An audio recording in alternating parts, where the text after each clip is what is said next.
Welcome to Once Upon a Case, because the law isn't just for lawyers, it's for everyone. Imagine walking into a public school classroom and seeing a crucifix on the wall. Is that a cultural symbol or a violation of secular education?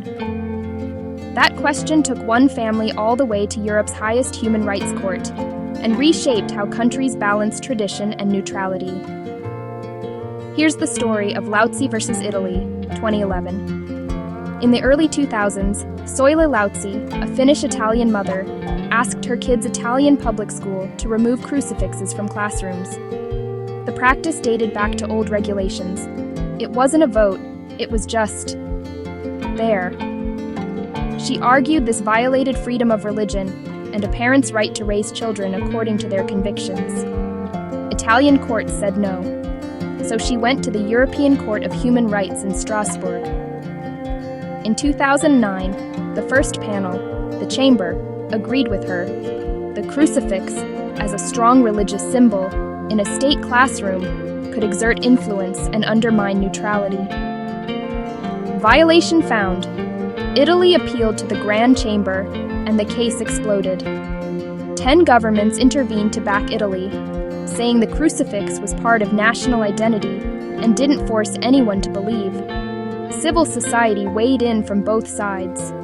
In 2011, the Grand Chamber flipped the ruling, no violation. Why?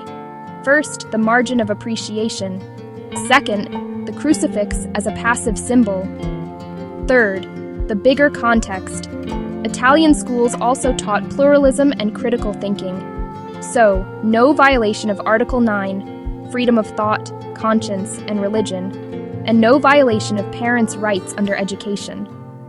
The crucifixes stayed. But the debate didn't end. Critics argued, how passive can a symbol be when it's everywhere children look?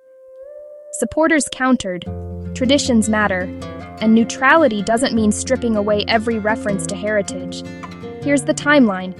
Pre-2000s, old rules place crucifixes in classrooms. Early 2000s, Lautsi challenges in Italy, loses domestically. 2009, Strasbourg Chamber finds a violation. 2011, Grand Chamber reverses, no violation. States keep leeway. The takeaway?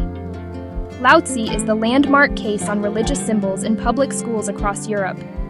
It crystallized two powerful ideas: that secularism isn't one-size-fits-all, and that passive symbols can be treated differently from active religious instruction. It also showed how the margin of appreciation lets countries reflect their histories within limits, so long as schools remain open, inclusive, and non-coercive.